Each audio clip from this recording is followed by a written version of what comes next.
All right, we'll have an opening remark from Coach. Well, good morning, everyone. Thanks for coming out. It's great to be out here in Vegas. Thanks to Commissioner Yormark for getting this all set up, and we're excited to get things started here at the end of July. We're excited about our football team. We've got a lot of returning guys, but as everybody does, they have a lot of new guys as well. So it'll be nice to mesh those guys together come August. Competitive league, as usual. Great parity with the amount of schools and new schools we have, especially the ones that we play. So we're excited about the challenge. All right, we'll go ahead and take questions. Again, please raise your hand. We'll get you a handheld microphone. Please stand, state your name and your affiliation. We have right down here in the third row on the right-hand side.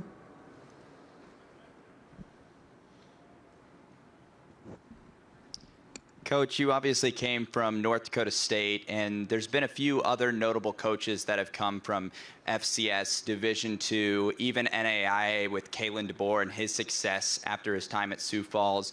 What does it mean to you to see these guys getting these opportunities from coaching in those ranks, and do you think those guys tend to be overlooked sometimes? I've said this since the day that I arrived in Manhattan, and football is football, and you just need opportunities. And when you get opportunities, and if you're having success, you're going to get those opportunities. And I've known Kalen for a while. Was so excited for him with the run they made last year. And there's a lot of good football coaches at all different levels, and I think you're going to continue to see coaches from NAIA, Division II, FCS, so forth, get opportunities. We're on the left side in the fifth row. Yeah, Chris, Barry Trammell with the Tulsa World.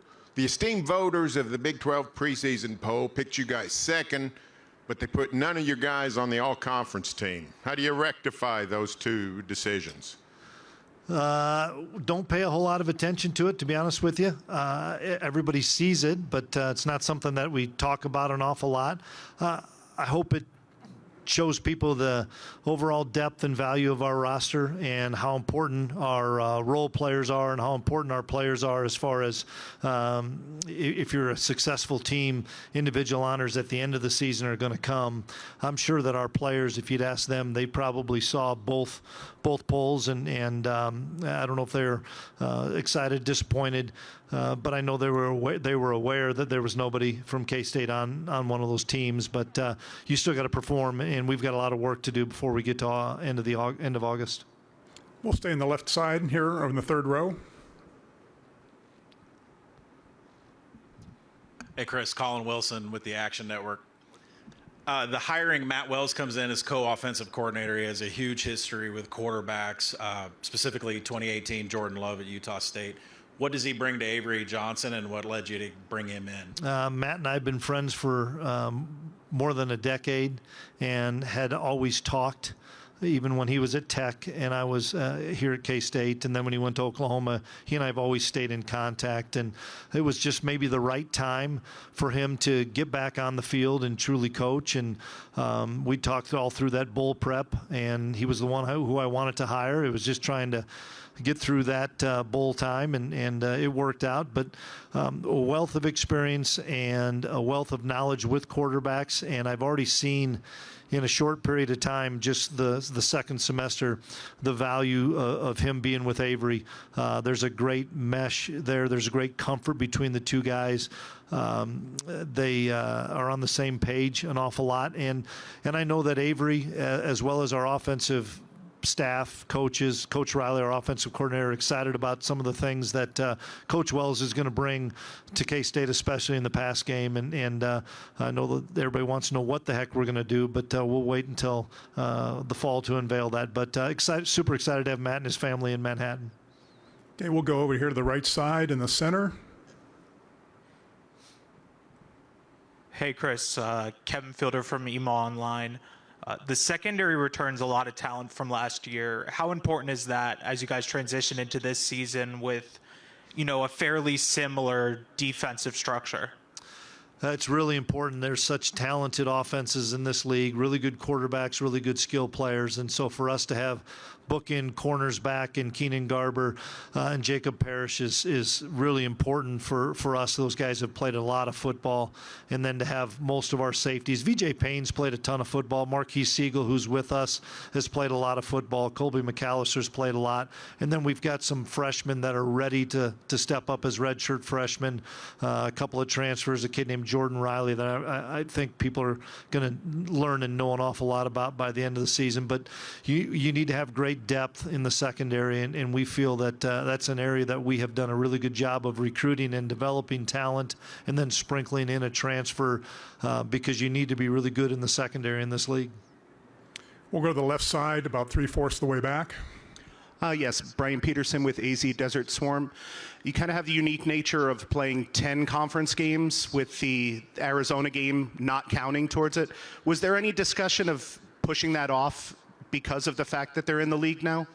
I think it was probably too late when everything got finished up with scheduling, and I'm glad that we're playing Arizona. They're a terrific football program, and it's a great early season game for the Big 12 to get on national TV on a Friday night. So that excites us, and I know it excites Arizona. There's really good talent on both teams. I'm hoping we ultimately get to an even number of conference games so that we're not on the 9, 5 away, 4 at home. Then it's more of a 4-4 split of 8 games or even a 10, because if you're going to have to play a Power 5, you might as well play it in your league and get 5-5. But no, it's going to be a great game. It's going to be a great showcase for the Big 12 in early September.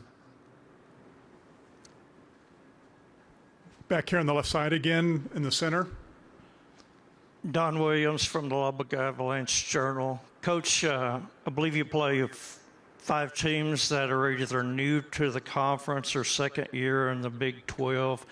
To what extent, if any, did that mean any extra work in preparation for your coaching staff?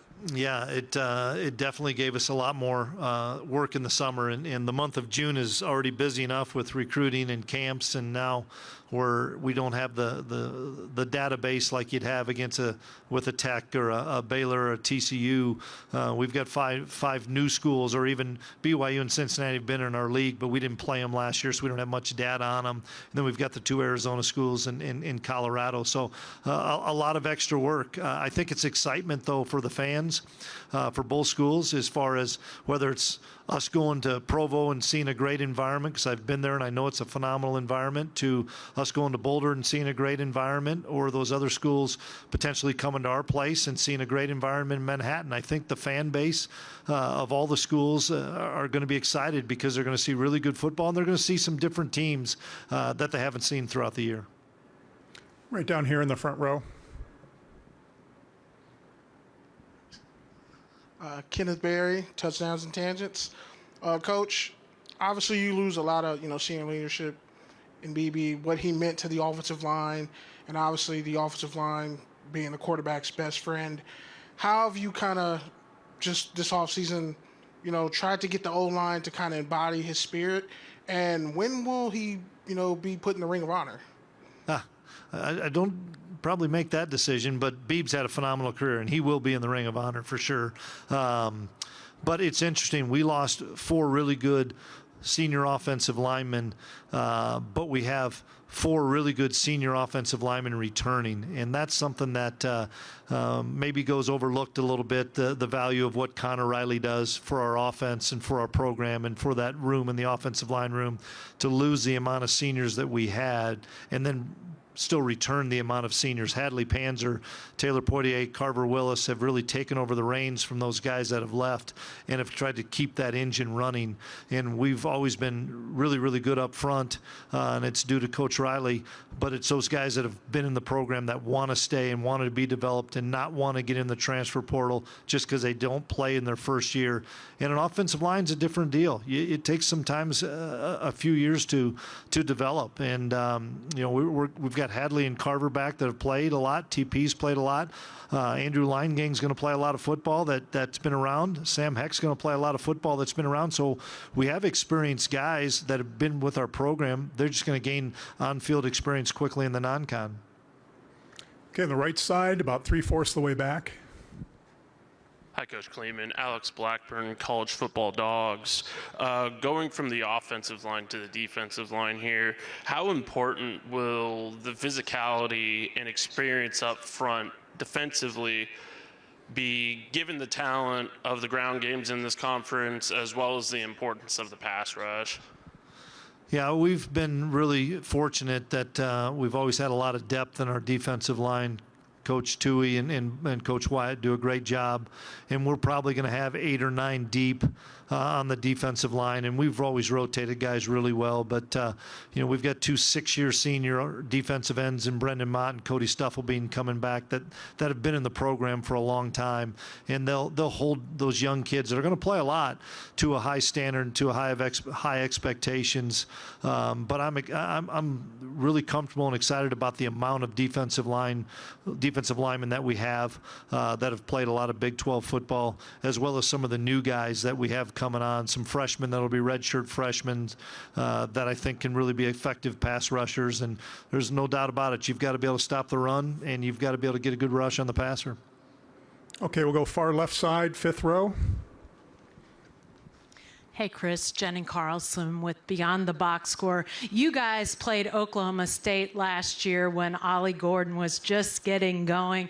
You obviously know what really good running backs look like at K-State. I'm curious just what impresses you about him, and obviously they'll be in Manhattan this year. What's the challenge of handling him? Yeah, he's a tremendous talent. He's got really good speed. He's a home run hitter, as well as he can run through arm tackles. And he had a breakout season, and it's probably started around our game, and he continued to elevate. And he's a terrific football player, and we're glad we play him in Manhattan and not Stillwater. We've struggled in Stillwater, and we've played better in Manhattan. But that's the nature of our league. You're going to face really talented running backs each week. You're going to face talented quarterbacks, and you've got to stay healthy, and you've got to do a great job of trying to eliminate explosive plays. And last year, Ollie got us on a couple big ones, and we've got to prevent that. On the right side, 2nd row, right here in the middle. All right. Coach Lynn Harrington with Stay Alive in Power 5. How you doing today? Good. That's good to hear. So we're going to talk about, you have one of the most talented running backs in this league, and DJ Giddens. Last season, he split carries with Trayshawn Ward. Do you plan on giving him more of a workload this fall, or how's that going to work out with the rushing? It'll probably be pretty similar in the fact of DJ can carry it 30 times, and he did that a few times for us last year. He can carry it 20 times. DJ's an every down back, and I think he's tremendously underrated in our league. DJ is just a phenomenal football player.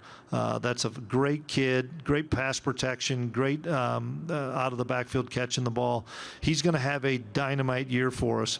We just have surrounded him now with some more talent that we don't maybe have to rely on him as much. There's some games that we're going to give it to him, and he'd be ready for it. And there's other games where we've got to spread it around more, and we've got to throw the ball a little bit more so that the offense or the running game does open up. And so we got another tailback in Dylan Edwards that's a really good complement to DJ with kind of some speed as well as electricity and elusiveness in the open field. So that's the thing that probably excites us the most, as offensively we have a lot of guys around Avery.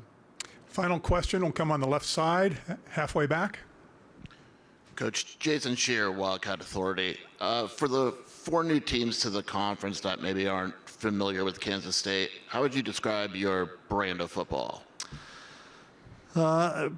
Consistent. Don't beat themselves. Try to play really good defense, try to rush the football, try to, not turn the ball over and hit the explosive plays when you have the opportunity. But hopefully a physical brand of well-disciplined kids that play the game the right way. And I'm excited because of all those teams. We're going to find out a lot about them, too, because there's really talented football teams coming into this league. And that's why it's so hard to predict how any order of finish could be with all the new teams that are coming in. All right, Coach, thank you very much for your time. Appreciate it. Thanks for having me.